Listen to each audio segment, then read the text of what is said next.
दोस्तों, आप सभी का स्वागत है हमारे YouTube चैनल में। इस चैनल में आपको बाबा नीम करोली जी के बारे में जो सच्ची घटना में आधारित है कथाएं, उनकी लीलाएं आपको सुनने को मिलेगी।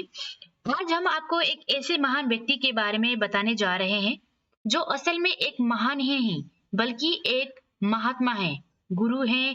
उन्हें सब लोग नीम करोली बाबा के नाम से जानते हैं। तो उनके बारे में कुछ बातें बताने से पहले मैं आपको कुछ एक और बातें बताना चाहती हूँ जो श्रीमद् भगवत गीता युग युग में पूर्ण जीवन जीने के लिए एक बहुत ही सुंदर अभिव्यक्ति है। इसमें केवल दर्शन मात्र ही नहीं है, भवसागर को पार करने का एक दोषहीन आदर्श है। ये केवल एक सफल और उपयोगी जीवन जीने के लिए ही नहीं वरन एक ऐसे जीवन जीने के लिए है जिसमें विशिष्टता और आत्मविश्वास युक्त स्थिर प्रज्ञ जीवन का आश्वासन भी है। इस बहुत ही सुंदर आध्यात्मिक विवेचन में श्री कृष्ण अर्जुन को दिलासा भी देते हैं कि जब जब जिस जिस युग में धर्म को हानि होगी तब तब परमात्मा धर्म का पुनः स्थापना करेंगे, बुराई को मिटाएंगे और अच्छाई को नया आयाम देंगे। हर कोई भी चीज जिससे निर्मलता स्फुटित होती है वो ही तो दिव्य विभूति का सही स्वरूप है। जब कभी भी आप किसी दिव्यात्मा के संपूर्ण संपर्क में आते हैं तो आप आनंद से भर जाते हैं और आपके अंदर का अज्ञान असक्त और निर्जीव हो जाते हैं। यदि आप इस दिव्यात्मा से जुड़े रहेंगे तो आपके अंदर का अज्ञान आपके शरीर से निकलकर बाहर किया जाएगा और उसे निष्क्रिय कर दिया जाएगा, जिसके बाद में आपका मार्ग निष्कंटक बना दिया जाएगा, जिससे आप स्वयं भी एक दिव्यात्मा बन सकते हैं। जी हाँ, मानव के विकास के इतिहास में ऐसे बहुत से संतों का उल्लेख मिलता है जो अपने जीवन में आदर्श के साथ साथ अपने जीवन काल में ही समाज को बहुत कुछ सिखाते हैं और साथ में ही ऐसे मूल्यों को भी स्थापित करते हैं जिससे आने वाली सदियों में समाज का कल्याण हो। परमात्मा के इन मानवीय प्रतिनिधियों में बहुत से गुण एक से होते हैं। वो जन्म काल से ही दूसरे से भिन्न होते हैं। उनमें भौतिक वस्तुओं के प्रति मोह नहीं दिखाई देता और करुणा करना उनका दूसरा स्वभाव होता है। जहाँ वो होते हैं वहाँ इच्छा पनपती है और बुराई दूर भागती है। प्रकृति उनकी रक्षा करती है और मानवता के भले के लिए ही, जी हाँ, मानवता के भले के लिए ही किए गए उनके कामों में सेवा के लिए सदा तैयार खड़ी रहती है। हर देश और हर काल में इस प्रकार के अवतार बार बार अवतरित होते हैं, लाखों लाखों की जिंदगियों पर स्पर्शने और सुधारने के लिए और उनकी जिंदगी को जीने की दिशा देने के लिए और जीवन का उद्देश्य बताने के लिए। हर आदमी को अपने जीवन नौका को खेने के लिए एक संबल की जरूरत होती है जो उसे भवसागर में डुबाने और भटकने से बचा सकते।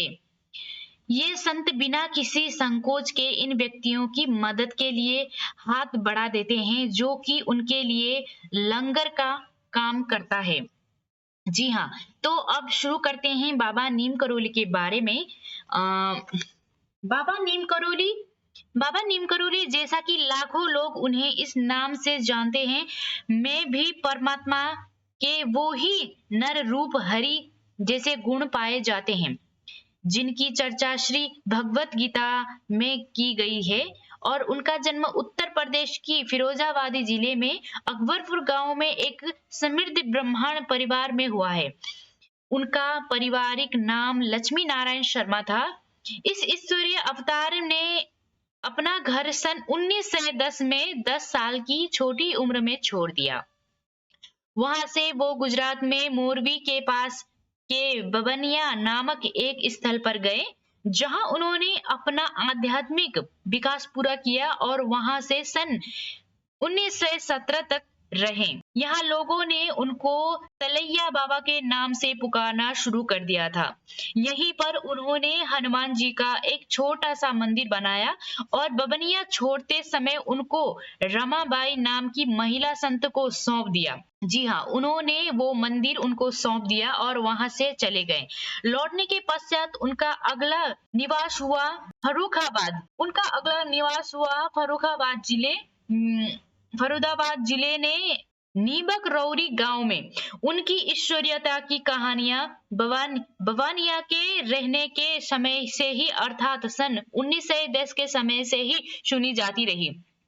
उनको नीबक रौरी गांव में रहने के समय से ही अर्थात सन 1910 के समय से ही सुनी जाती रही। उनको नीबक रौरी गांव में श्री श्री 1008 परमहंस बाबा लक्ष्मण दास की पदवी भी दी गई, जो कि भारतीय आध्यात्मिक परंपरा में सर्वोच्च मानी जाती है।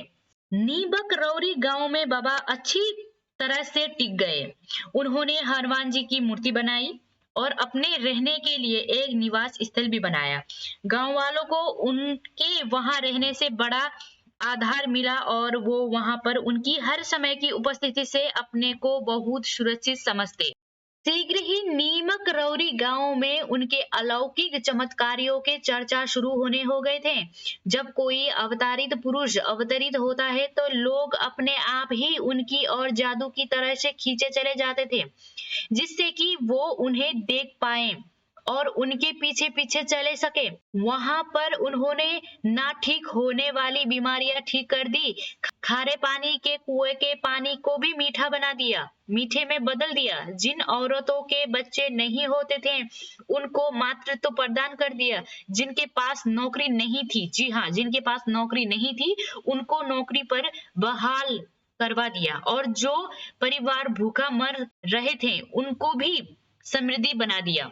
सन 1935 में उन्होंने गांव छोड़ने का निश्चय कर लिया था, जिससे कि समाज के सारे तबके से लोग उन तक पहुंच सके। शीघ्र ही उत्तर प्रदेश के बड़े बड़े शहरों में और बाद में पूरे भारत में लोग उन्हें मानने लगे थे। सन 1935 और सन 1940 के बीच के समय में उन्होंने नैनीताल को अपनी लीला स्थली के लिए चुना और वहां पर उनकी बहुत मान्यता हुई और लोग एकदम उनसे जुड़ने लगे। शहर के निवासियों के लिए तो वो घर घर में प्रिय बन गए थे। उनके आने से पहले पहाड़ों में दुर्गा और शिव की पूजा हो जाती थी। उन्होंने लोगों ने हनुमान जी की पूजा के लिए प्रेरित किया और नैनीताल में पास ही स्थल हनुमान जी गढ़ में एक देव स्थल बनाया जहां हनुमान जी प्रधान देवता बने। यहाँ पर गर्मियों में रहे और नैनीताल जिले के ही एक और स्थल भूमिया धार में एक और मंदिर की स्थापना कर दी। जी हाँ दोस्तों, तो ऐसे ही मैं अब उनके बारे में आपको ज्यादा इस वीडियो में नहीं बता पाऊंगी क्योंकि ये बहुत बड़ा लंबा वीडियो बन चुका है। क्योंकि अब मैं आपको अगले वीडियो में इसके बारे में कहानियां आपको सुनाऊंगी। अगर आपको कहानी अच्छी लगी तो प्लीज लाइक और कमेंट में जय हनुमान जी जरूर लिखे। अगर आप हमारे साथ जुड़े रहना चाहते हैं तो हमारे चैनल को सब्सक्राइब जरूर करें। और आज के इस वीडियो में इतना ही, मिलते हैं अगले वीडियो में, तब तक के लिए धन्यवाद।